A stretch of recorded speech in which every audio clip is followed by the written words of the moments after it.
And the second thing I wanted to mention is that we will be using the chat to pose questions, to moderate for the Q&A, and also just as a space for discussion. So please feel free to use the chat to have a contemporaneous discussion as we're going through the presentation, though we do ask that everyone be respectful, productive, focused on the issue at hand. My name is Nicole Morse, and I'm one of the co-chairs of the Solidarity Committee of the UFF-FAU chapter. My fellow co-chairs are Jay James, who will be helping organize and run the meeting, and Dawn Rothy, who will be our first presenter.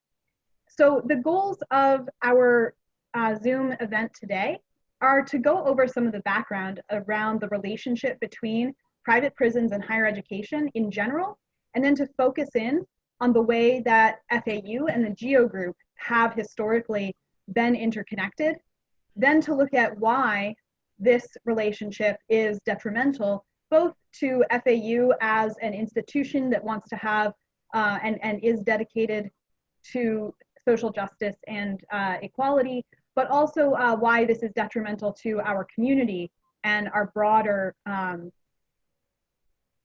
the broader well-being of our South Florida community. And then we will be ending with some discussion of next steps and discussion of a petition that the union, in collaboration with student organizers and community organizers, is using as our first step in a campaign to get the university to divest from GEO Group. So with that said, I'm going to turn it over to Dawn Rothy, who will be leading us through the first part of our presentation on the relationship between private prisons and higher ed. Thank you, Nicole. Given the recent call from the Provost and Vice President for Academic Affairs, recently in 2020, for FAU to take specific actions to address racial injustice, it seems today is more than fitting time to have an open discussion of higher education and the private prison industry, and more specifically, FAU and the GEO Group. To give everyone kind of a roadmap, thank you. To give everyone a roadmap of our presentation, we're going to begin with a brief overview of mass incarceration in the United States for those not familiar, followed by a discussion of higher ed and corporate philanthropy, and then of the GEO Group, as Nicole has said. So let us begin with the bigger, larger picture of the United States and mass incarceration. The United States has the highest prison rate per 100,000. In other words, roughly 655 prisoners for every 100,000 citizens. This includes people in roughly nearly 2,000 state prisons, over 100 federal, nearly 2,000 juvenile correctional facilities, over 3,000 local jails, and over 200 immigration detention centers and 80 Indian country jails, according to the Prison Policy Initiative.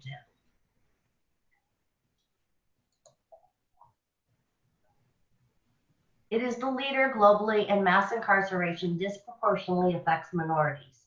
The Black imprisonment at the end of 2018 was nearly twice the rate among Hispanics and more than 5 times the rate among whites.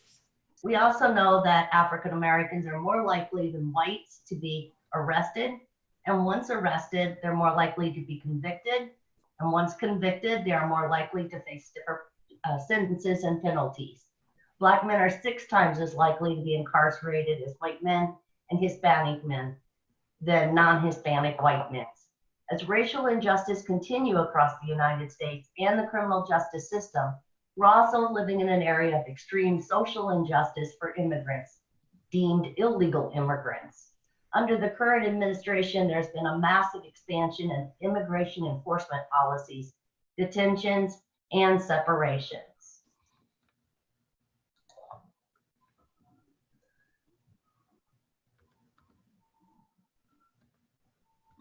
And here is a chart that you can see some of the, where it's broken down a bit of the various by Blacks and Hispanics in incarceration.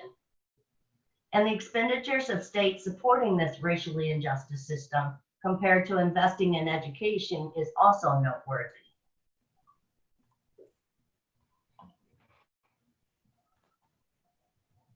And here, I don't know how well you can see it, but Florida is listed as well.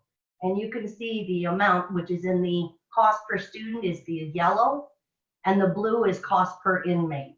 And you can see that states overinvest in incarceration rather than in education. And private prison companies play a role in the expansion of this mass incarceration today, and they have since the 80s as they obtain more and more state and federal dollars, raking in enormous profits. Private prison companies essentially admit that their business models depending upon locking up more and more people. And then I think the next screen will show us that. The GEO Group and their recent Securities and Exchange Commission annual report even make this claim by saying how they are per diem payments. And so obviously their profit lies in their occupancy. Now, while this provides somewhat of a broader context of our discussion today, one might be asking how this links to higher education. Well, a series of policies, appointments, and investments link universities into the widening net of the criminal justice system and the private prison industry. Here are the 5 ways, or the main ways, that universities buy into private prisons.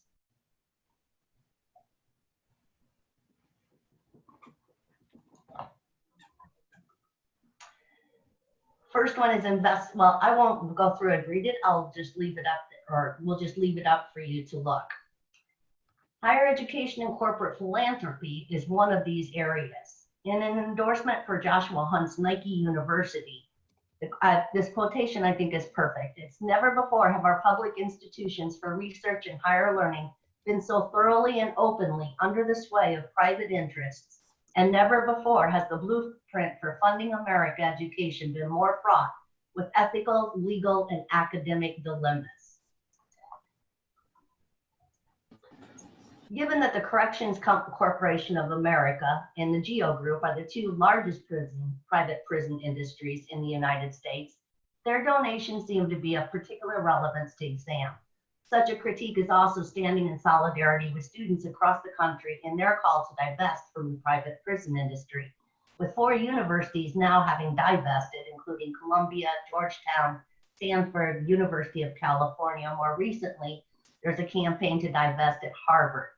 Rightly so, given that these corporations have had long health and safety issues, prisoner and staff complaints, discrimination lawsuits, forced labor, forcing detainees to work for food, lack of health care, psychological trauma, and so on, to name a few.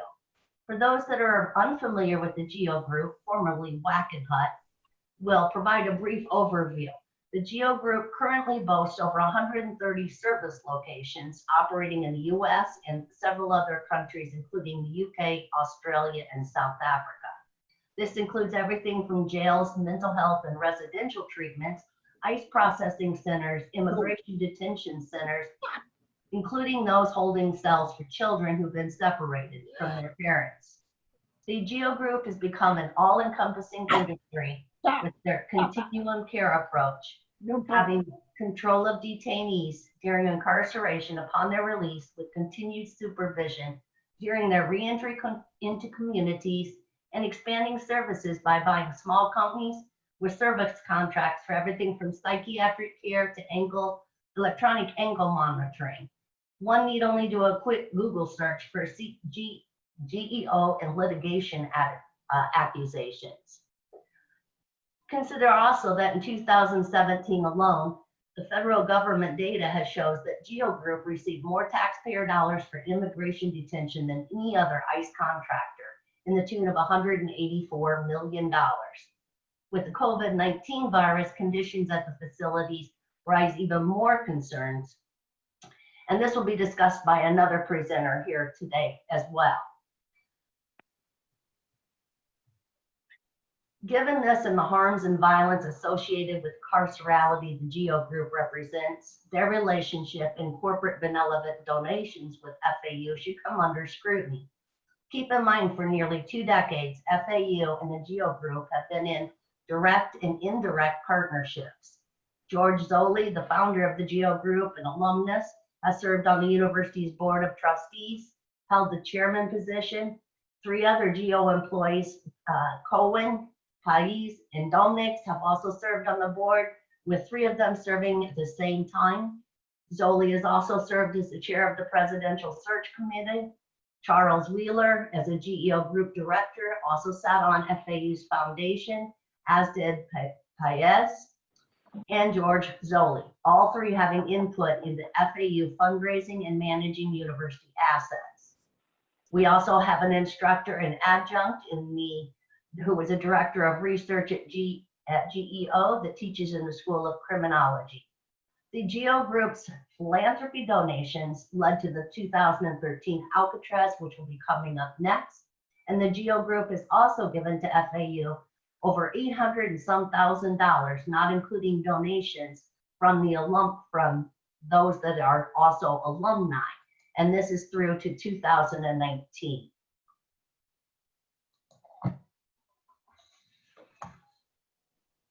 I'll turn it over now. Thank you, Dawn. And up next, we have Christopher Robey, who is a professor at FAU and an active union organizer. Thanks, Nicole. Hey, everybody. One thing I want to mention, thanks for that background, Dawn, is other people who wanted to participate on the roundtable, but actually chose not to for fear of retaliation or some kind of retaliation from the administration. So I just want to mark that, and there would be more people present if they didn't feel that itself. So what I would like to do is just go into a little bit of background about FAU and the GEO group, going back to spring 2013 with the formation of what became called Alcatraz, to just put it a little bit in historical context itself. One thing in terms of FAU, just to get a sense of the university, right, it roughly has around 30,000 students, which has grown quite tremendously when I started here, which is around 22. It's actually a diverse university that has a large student body. Many come at first-generation college students, many people of color, many immigrants who are part of it. It makes it very unique in terms of FAU compared to a lot of other state institutions that claim diversity, but don't actually practice it on the ground. In many ways, our low tuition helps a lot, and proximity, geographical proximity. Unfortunately, we don't really receive adequate public funding. None of the universities really do, right, in Florida. And we have kind of squandered or mismanaged public fundraising with FAU, which often leaves us more at the manipulation of outside political and economic forces. On top of that, our board of trustees, and this is true for all the universities, the trustees are appointed by the governor, so political appointees, and none of these people have any background in higher education whatsoever. Most come from business backgrounds and have no understanding not only of a university, but particularly a public university. So their mindset of treating it as a private business is completely at odds with actually how a public university should function itself. And it's one of the many travesties in the ways in which our university and all of them work. FAU has aspirations, as many of you know who follow FAU, for the NCAA Division I with football. We went at $46 million in debt in 2009, plus another $70 million. We sunk into a stadium that was not clear that we needed at the time at all. Needless to say, we're in big time debt to football. Meanwhile, while that's going on, faculty salaries stagnate, class sizes rise, inadequate buildings for teaching and research are there, inadequate lab space, all this falters in comparison to this sort of dedication to football and sports. By the time Mary J. Saunders, a president who got elected in 2010, she had visions of this football stadium, which she could not implement in 2010 due to, in many ways, the Great Recession. But she did start going on this track in 2011. With the problem of not having naming rights, which put us even deeper into debt, right? There was this assumption that somebody would readily come up and do naming rights itself. George Zoli is an alumni of FAU and a CEO of GEO Group, as Dawn has mentioned. He was appointed to our board of trustees in 2001. He also hired several FAU students to be on the executive board of GEO Group. Two who were student body presidents, Pablo Paez and Abraham Cohen, were on the board as well. And this slide that Nicole just put up, you can see here Abraham Cohen shaking hands with our old former president, Frank Brogan. On February 19th, 2013, the administration announced the naming rights to GEO Group that gave us $6 million to do so. Public reaction was swift and critical, and it quickly became known as Alcatraz, right? A really catchy thing. You can advance the next slide, Nicole. Thanks. The next day, on February 20th, students, faculty members, and community members formed the Stop Alcatraz Coalition on Facebook and other social media. Quickly, within a month, 70,000 people signed a petition against the idea of this. It was so self-apparently a bad idea. It was miraculous that the administration thought this would not go unchallenged. Itself, the New York Times, NPR, other kind of commercial organizations routinely got back this and mocked us. And perhaps most embarrassingly, Stephen Colbert picks it up on the Colbert Report on February 21st, when I was union president and I tried to go home and relax with a beer after dealing with all this stuff, and suddenly found Colbert talking about FAU. That was a tough time. Anyway, February 25th, students and other protesters went around the administration building and actually occupied Saunders' office and would not leave until she would actually meet with them. On March 1st, Saunders claimed to a crowd of 250 people, this was supposed to be discussion, but it was really her just talking at us at that time, that quote unquote, it's a done deal, right? There's gonna be no changes with the GEO Group.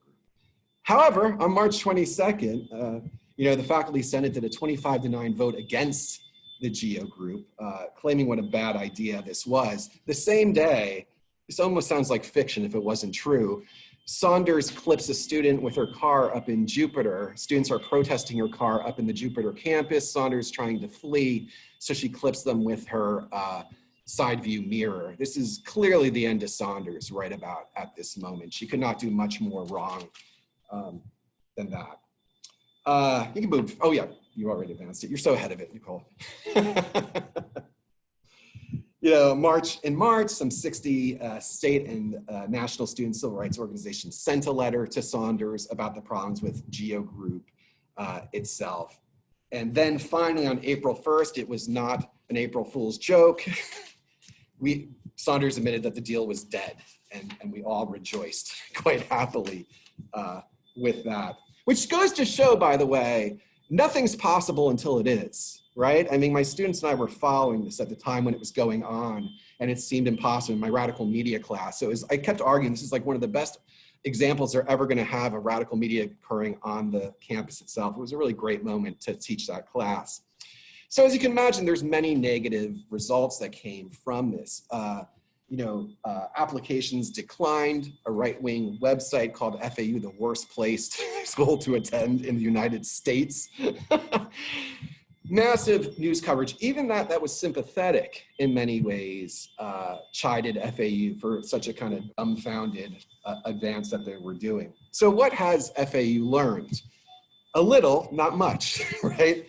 John Kelly is at least smarter in terms of public relations of keeping the GEO Group on the back burner, which makes it slightly, it's pure superficially less hypocritical and offensive, but it still nonetheless is. One of the core problems is the university sees, the upper administration sees this as a public relations problem, not an ethical issue, right? Which it fundamentally is, and deeply opposed to the actual values of the public university. And in many ways, they see George Zoley as bequeathing gifts to the university in terms of, being there during job fairs, providing internships and scholarships. But we really want to emphasize that Zoley's taking from the university, right? And gaining way more than what we would ever gain, He's taking by using FAU's name to whitewash a company steeped with many charges of prisoner abuse by associating with public higher education. He's taking by tarnishing the reputation of the school with a truly diverse student body by yoking it to a carceral industrial complex that's racist to its core. And finally, he's perverting the mission of public higher education, that in many ways is to assist students to ascend out of poverty by instead associating it with a system that makes poverty itself a crime. And I'll hand it back to Dawn. At this time, we are going to turn it over. I believe we have a student speaker, Nicole, yes? That is correct. We have Jay Canella, who will be speaking about student perspectives. And Jay is an organizer who has been working around issues of the GEO group and other social justice causes in the area and at the university. Jay, are you with us? Yes, I am. Hello. All right, let me see. Hello, folks. My name is Jay Canella Marcus. I'm a BSW student at FAU. Social injustice is an issue that has been a focal point in this year's narrative, with racial inequality at the forefront. A part of that wider discussion about systematic racism should include talking about mass incarceration, which is perfect for this discussion because one human rights issue that has a long problematic history at FAU is its connection to money from private prisons. GEO Group is a private prison corporation that makes millions of dollars from government contracts, which imprison undocumented immigrants and incarcerated individuals. GEO Group has dozens of reports of human rights violations within its prisons.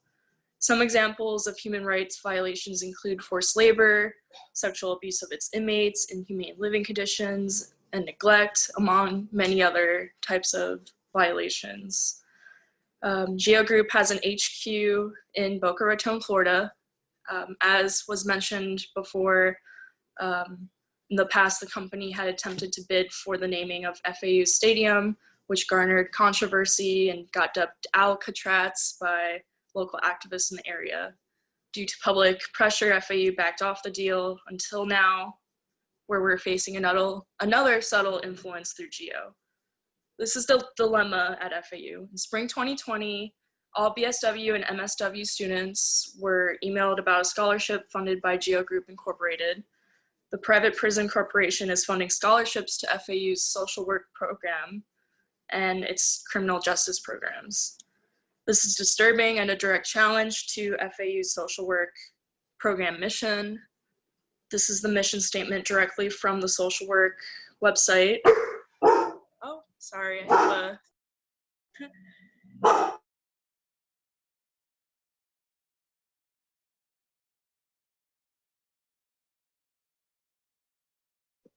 Clearly, dogs also object to GEO Group connection to FAU. Yes, they do. All right, where was I?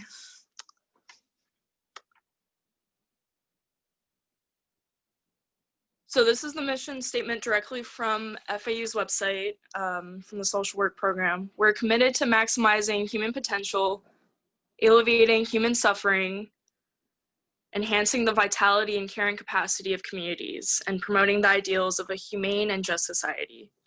We strive to fulfill this mission through education, research, and community engagement.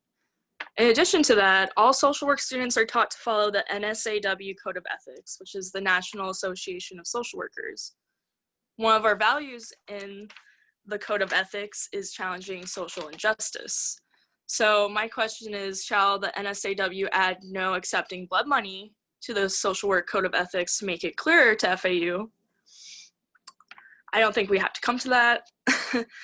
I believe this is a direct conflict of interest to the mission of our social work program and damages the integrity of our school. I went with a couple of my fellow social work students to bring attention to this fact to the dean of the social work program. She sat down with us to listen to our concerns, but the department ultimately did not ban GEO from giving our program funds. My fellow students and I decided we needed to try another route, and that's why I'm here today. As a BSW student at FAU, I call on FAU to divest from GEO Group and other private prison corporations from giving funds to public universities and colleges. I also call on my fellow social work students to say no to blood money. please join us to create a public awareness campaign and petition to get GEO Group money out of FAU. Thank you.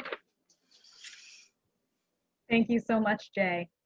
And our next speaker is Wendy King, who is a member of the community and an activist and organizer who works on a wide variety of issues. Specifically, Wendy is the executive director of formerly Friends of Miami-Dade Detainees.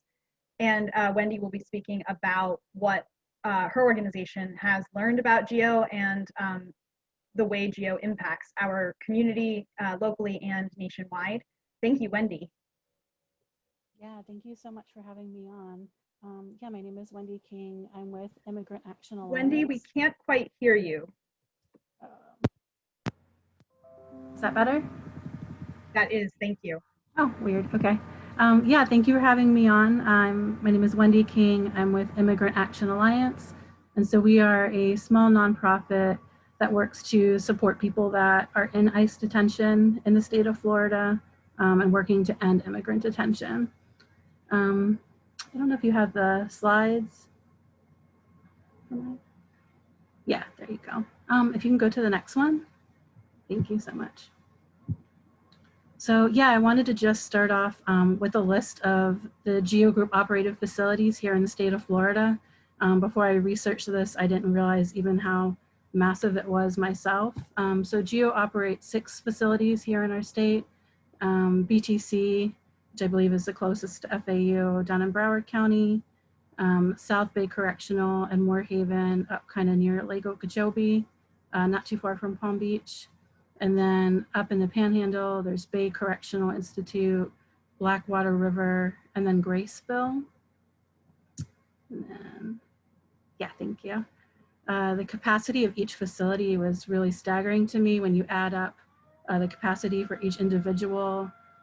There's the ability to cage basically 8,502 people. So this one we're talking about the impact this has on our community.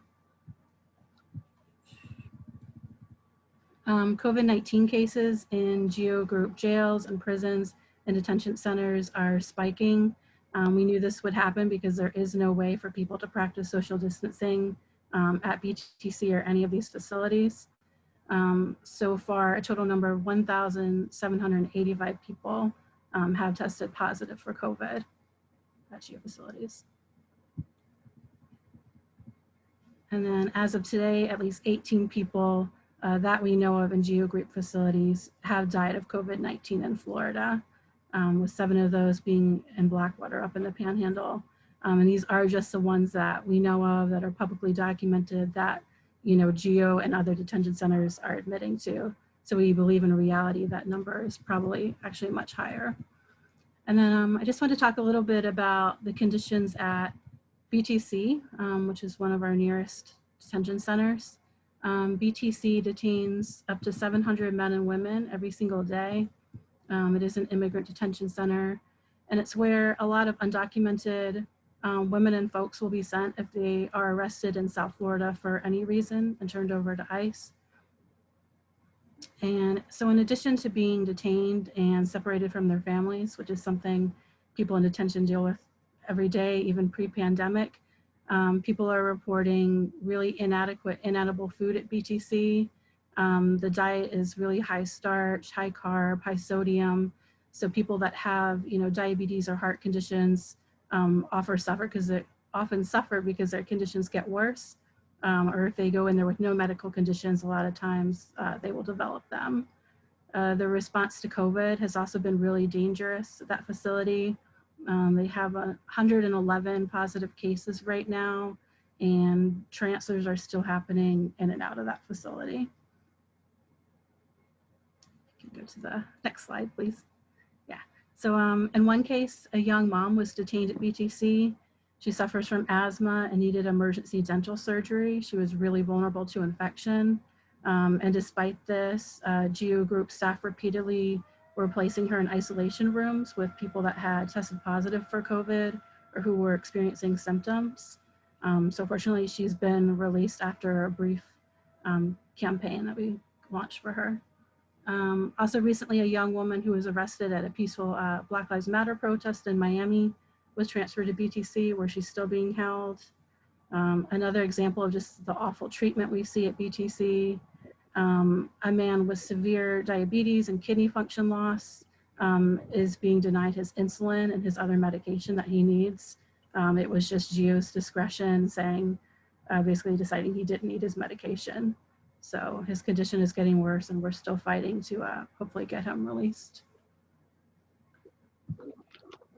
Next one, yeah. And then to talk a little bit about South Bay, just because that's in Palm Beach County, they detain up to 1,948 people. They have had 4 deaths of individuals detained at their facility. And actually just last month, Orlando City Commissioner Regina Hill's 52-year-old brother died there after contracting COVID. She mentioned that he was due to be released in less than a year. And she also quoted a lot of what he shared about the conditions around COVID-19 as they started to spread there.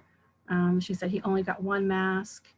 COVID-19 positive inmates were housed in the same dorm, and he didn't have access to hand sanitizer. He was hospitalized for 2 weeks before she was ever even notified about his condition, which is another thing we see in GEO-operated detention centers and in general. Yeah, and that's it for me. I just want to talk a little bit about the impact that GEO has on our community. Thank you, Wendy. And before we transition back to Dawn to wrap up, I just wanted to, I apologize for the PowerPoint troubles, and just wanted to thank everyone for putting together these great educational slides. As I mentioned in the chat, we will be making the recording of this event available along with the PowerPoint, so you can refer back to these materials later. Dawn, would you like to take us out? Sure. So first, Wendy, I also want to thank you. And it's important to also, I think, put into perspective that even though the numbers that we do supposedly know of, through when judges have ruled that they needed to lower the number, the capacity within these private prison industries, GEO Group did transport people into one in Louisiana in lieu of taking measures to release them or do anything else. So, but let me get to our summary. Let us return to the previous screen on the common ways higher education and the private prison industry can be connected. And let's see how many fit FAU. First one is unknown because foundations are not required to tell us how they invest. But as you can see, all of the others fit with the FAU and the GEO Group. Let us listen for a moment to President Kelly's welcome back and consider the hypocrisy of this statement given FAU's relations with the GEO Group.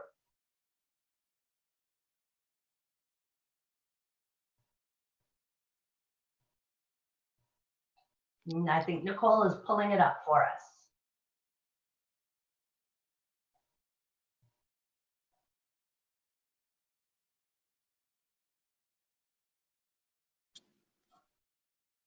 Pandemic has gripped our community and forced us to drastically change the way that we teach, learn, and work. An economic downturn has left many struggling. It has not been lost on us that these dueling crises have left a disproportionate impact on low-income communities, people of color, and other marginalized populations. This, along with the continued killings of Black and African American people, has fueled a national conversation around the injustices and systemic racism that so affect many Americans. This reckoning has spurred much needed reflection within the FAU community. Peace, justice, and human rights and diversity are 2 of the platforms of the university's strategic plan and are critical to achieving institutional goals. I am very proud of the recognition FAU has received for its diversity and commitment to student success. But in order to truly live these values, we must actively pursue educational equity and racial justice. Thank you, Nicole. This mission statement of Florida Atlantic University states, and we'll have a PowerPoint where you can see the mission statement.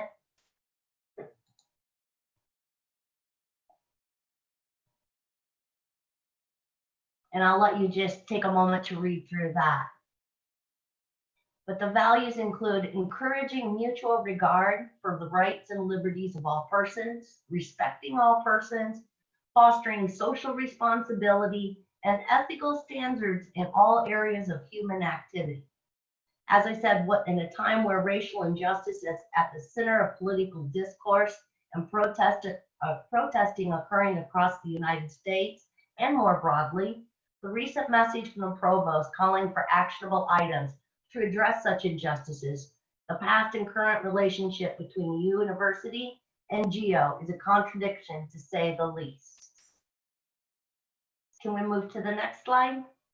Likewise, the administrators, faculty, and students that stay silent on the toxic relationship between the private prison industry or the GEO group and higher education, we are becoming complicit.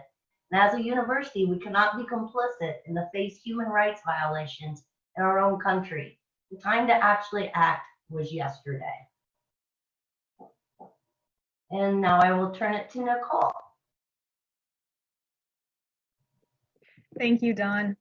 So in the pre-pandemic days in February, the union united with a group of student organizers, including Jay, who you heard from earlier, to start a petition drive. And we were doing this in person because we felt that it was really critical to have these one-to-one conversations.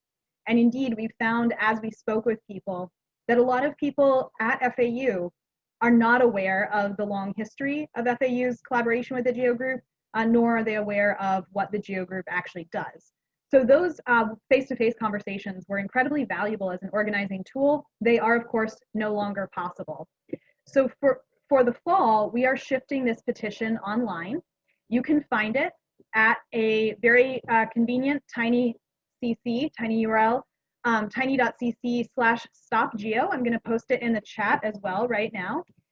And what we would like you to do is to not only sign yourself, but commit yourself to finding several other people who will sign as well. So everyone on this call, we have about 38 people on the call. If each of us can manage to get 3 to 4 other people to sign, we will almost double our total signatures just from this one call.